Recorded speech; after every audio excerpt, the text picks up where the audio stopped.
নমস্কার, লক্ষ্মীপুর টাইমসের পক্ষ থেকে আপনাদেরকে জানাই স্বাগতম। খবর পড়ছি প্রণীতা দাস।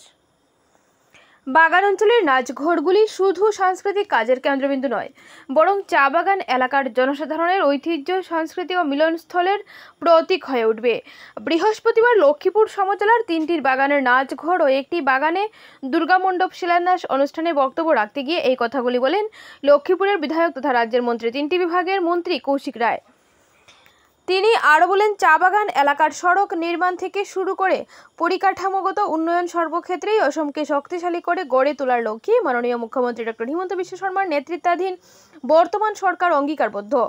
বৃহস্পতিবার লক্ষ্মীপুর সমজেলার সকালবেলায় বোয়ালি নাচঘরের কাজের আনুষ্ঠানিক শিলান্যাস করেন মন্ত্রী কৌশিক রায়।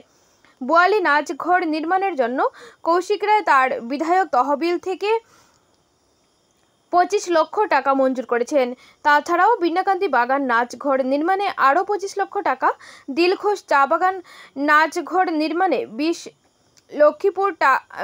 লক্ষ টাকা এবং লক্ষ্মীপুর চা বাগান দুর্গামণ্ডপ নির্মাণে 10 লক্ষ টাকা মঞ্জুর করে বৃহস্পতিবার এই 4টি প্রকল্পের পৃথকভাবে আনুষ্ঠানিক শিলান্যাস করেন তিনি।